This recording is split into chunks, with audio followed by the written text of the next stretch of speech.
नमस्कार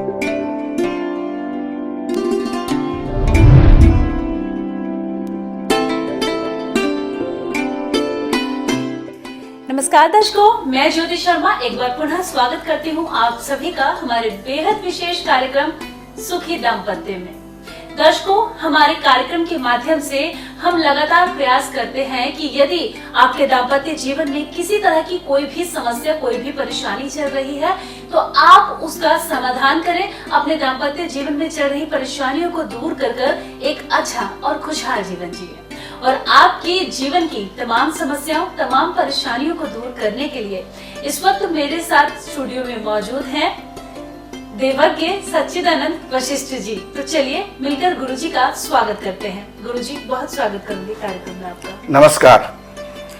तो गुरुजी, जैसा कि लगातार हम अपने कार्यक्रम में चर्चा कर रहे हैं दाम्पत्य जीवन के बारे में, किस तरह से हम अपने दाम्पत्य जीवन को खुशहाल बना सकते हैं, इसके बारे में। तो गुरुजी, अब अगर बात करें तो आगे आप किन विशेष बातों पर प्रकाश डालना चाहेंगे? मैं चाहूंगी कि आप हमारे दर्शकों का मार्गदर्शन जरूर करें।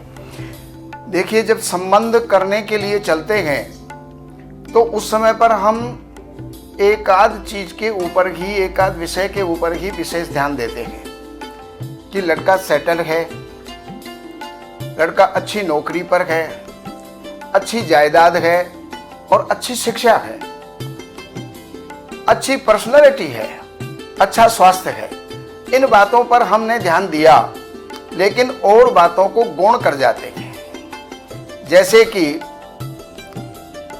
अब कोई भी चीज प्राप्त हो गई, अच्छी शिक्षा है, अच्छा सब कुछ है, तो हमें कुंडली के अंदर विशेष करके अब इसके बाद ये देखना चाहिए कि उसकी आयु कितनी है।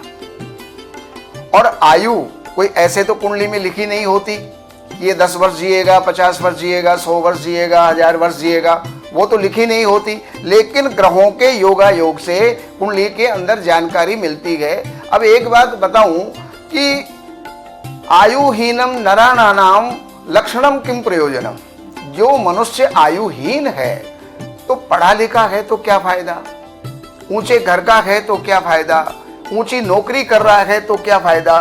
तो ऐसी चीजों के अंदर हमें उसके अंदर आयु भी देखना है, क्योंकि दाम्पत्य जीवन सफल तभी होता है। अच्छी नौकरी लग गई, अकस्मात कोई कारण बन गया, एक्सीडेंट हो गया, मृत्यु हो गई, तो वहां पर ये हमारा दाम्पत्य जीवन विफल हो जाता है, वो आगे नहीं चल पाता। तो ऐसी स्थिति के अंदर में आयु के ऊपर विशेष करके ध्यान देना चाहिए। अब आयु को हम कैसे जाने? अगर आप थोड़ा बहुत भी ग्रहों के बारे में जानकारी रखते हैं तो आप बहुत आराम से इसको समझ जाएंगे, क्योंकि आयु शरीर जो है वो है लग्न। तो बलहीने विलग्ने से जीवे केंद्र त्रिकोण गे। विलग्ने से बलहीन है, यानी लग्न का मालिक अगर बलहीन है, उसमें बल नहीं है, अर्थात वो कोई नीच राशि में बैठा हुआ है, शत्रु राशि में बैठा हुआ है, अस्त है, तो ऐसी स्थिति में यहां पर वो बलहीन है। और जीवे केंद्र त्रिकोण गे। जीव यानी बृहस्पति केंद्र में और त्रिकोण में है, और वहां पर सस्सा समव्यय पापे मध्यमायु रुदारितम। वहां पर पापी ग्रह जितने भी हैं, जैसे कि शनि है, राहु है, केतु है, मंगल है, सूर्य है, ये 6, 8वें, 12वें स्थान के अंदर बैठे हुए हैं। अब यहां पर सारी चीजें बढ़िया बढ़िया हैं, लेकिन मात्र केवल लग्न जो है, लग्न का मालिक वो बलहीन होने के कारण से इसकी आयु मध्यम आयु होगी। अब मध्यम आयु कितनी होती है? आयु को हम 3 भागों में विभक्त कर लें। देखिए, 100 वर्ष की आयु मानी जाती है। वैसे अब इस कलयुग के अंदर आयु 60-70 की एवरेज आयु रह गई है, लेकिन फिर भी हम 100 वर्ष की भी मान लें तो 100 वर्ष के अंदर 33 वर्ष की जो आयु है वो अल्प आयु कहलाती है, और 33 वर्ष से 66 वर्ष, 65-66 वर्ष ये जो है मध्यम आयु कहलाती है, और इसके ऊपर की अगर किसी की आयु है तो वो पूर्ण आयु कहलाती है। अब इससे प्रारंभ के अंदर बचपन से लेकर के और 16 वर्ष तक अगर किसी बच्चे के मृत्यु हो जाती है तो उसको बालारिष्ट योग कहते हैं, और ये सब कुंडली के माध्यम से ही जाने जाते हैं। तो यहाँ पर बालारिष्ट है, अल्पायु है, तो मैं भी अल्पायु की बात नहीं कर रहा, मैं इस समय पर मध्यमायु की बात कर रहा हूं, जो कि इस समय की एवरेज आयु है। तो यहां पर बलहीने विलग्ने से जीवे केंद्र त्रिकोण गए, बृहस्पति केंद्र त्रिकोण में है और जो है लग्न का मालिक लग्नाधीश अगर बलहीन है तो वहां पर मध्यम आयु होती है। और जन्माधिपे रंध्र गते स पापे,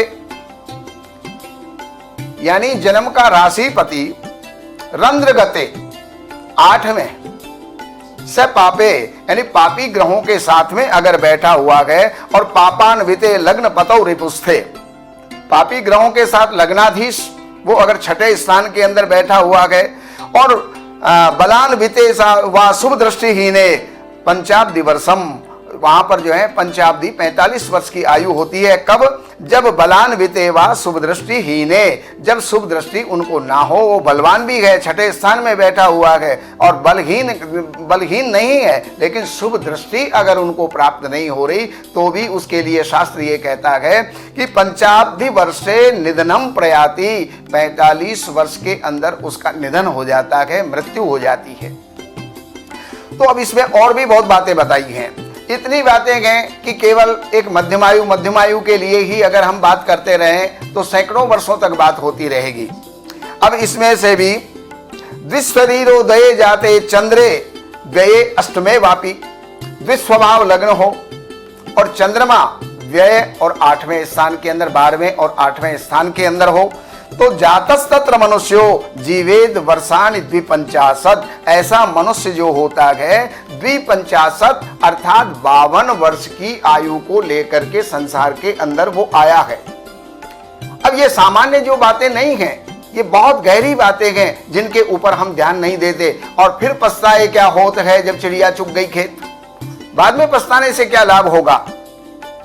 रंध्रेश्वरे कामगते शशांके और पापान्विते शरणमतिगेष्ठ बाणे, रंध्रेश्वरे कामगते 8वें स्थान का मालिक अगर 7वें स्थान के अंदर आ गया और चंद्रमा पापान्वित होकर के पापी ग्रहों के साथ में होकर के शरणमतिगे अष्टबाणे, तो वहां पर 7, 6ठे और 8वें स्थान के अंदर हो तो वहां पर अष्टबाणे यानी 58 वर्ष की आयु होती है।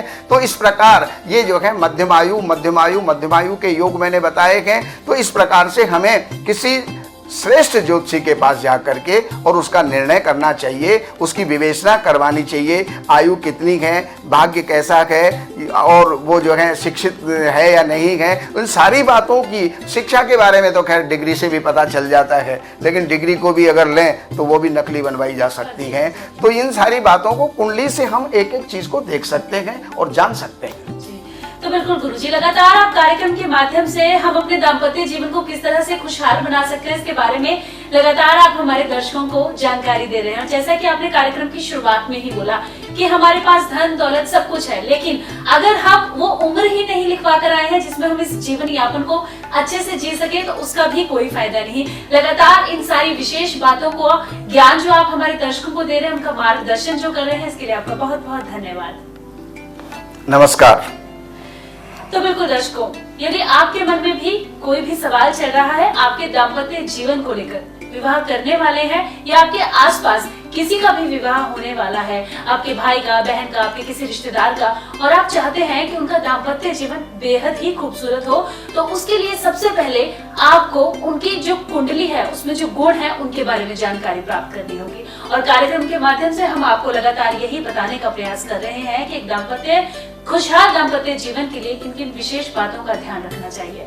यदि आप गुरुजी से मिलना, व्यक्तिगत रूप से मिलकर आप अपनी तमाम समस्याओं का समाधान पाना चाहते हैं तो लगातार स्क्रीन पर जो नंबर फ्लैश हो रहे हैं आप इन पर कॉल कर सकते हैं, गुरुजी से बात कर सकते हैं, मुलाकात के लिए अपॉइंटमेंट भी ले सकते हैं और जीवन में चल रही तमाम समस्याओं का समाधान पा सकते हैं। चलिए, हमारे आज के विशेष कार्यक्रम में बस इतना ही, लेकिन आप हमारे साथ बने रहिए क्योंकि लगातार हम आपका मार्गदर्शन कर रहे हैं, आपको बता रहे हैं कि किस तरह से आप अपने दाम्पत्य जीवन को खुशहाल बना सकते हैं और एक खूबसूरत जीवन अपने लाइफ पार्टनर के साथ जी सकते हैं। नमस्कार।